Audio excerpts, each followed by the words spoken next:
ক্ষমতার অপব্যবহার করে রাজধানীর পূর্বাঞ্চলে সরকারি প্লট বেআইনিভাবে নিজেদের নামে করিয়ে নেয়ার অপরাধে সাবেক প্রধানমন্ত্রী শেখ হাসিনা, শেখ রেহানা সহ শেখ পরিবারের বিরুদ্ধে অনুসন্ধান শুরু করেছে দুদক।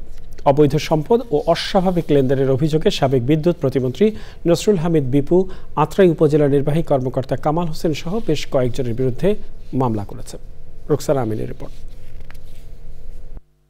রাজধানীর পূর্বাঞ্চলে রাজুকের বরাদ্দকৃত ৬০ কাঠা জমির ৬টি প্লট নিজ নামে নেয়ার অভিযোগে সাবেক প্রধানমন্ত্রী শেখ হাসিনা, তার ছেলে সজীব ওয়াজেদ জয়, মেয়ে সাইমা ওয়াজেদ, ছোট বোন শেখ রেহানা, তার ছেলে রেদওয়ান সিদ্দিক ববি ও মেয়ে আজমিনা সিদ্দিক রূপন্তী সহ শেখ পরিবারের সদস্যদের বিরুদ্ধে অনুসন্ধান শুরু করেছে দুদক।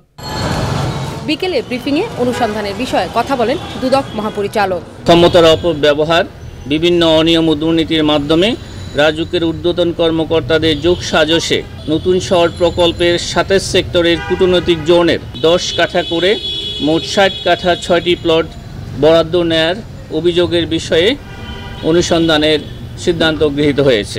৬,০০০ কোটি টাকার অবৈধ সম্পদ সহ অস্বাভাবিক লেনদেনের অভিযোগে সাবেক বিদ্যুৎ প্রতিমন্ত্রী নসরুল হামিদ বিপু, তার স্ত্রী ডক্টর সীমা হামিদ ও ছেলে জারিফের বিরুদ্ধে আলাদা ৩টি মামলা করেছে দুদক। নিজ নামে ৯৮টি ব্যাংক হিসাবে অস্বাভাবিক লেনদেন এবং সন্দেহজনক লেনদেনের মাধ্যমে ৬,৯৪,৩৩,৯১২ টাকা মূল্যের স্থাবর অস্থাবর সম্পদ অর্জন আজকে এই মামলাটি রুজু করা হয়েছে। মুক্তিযোদ্ধার সন্তান দেখিয়ে অসৎ উদ্দেশ্যে প্রতারণা ও জালিয়াতি করে প্রশাসনের ক্যাডারের চাকরির অপরাধে নওগাঁ আত্রাই উপজেলার উপজেলা নির্বাহী কর্মকর্তা কামাল হোসেনের বিরুদ্ধে মামলা করেছে দুদক। আর সাবেক কমিশনার জহুরুল হকের বিরুদ্ধে দুর্নীতির অনুসন্ধান শুরু করেছে কমিশন।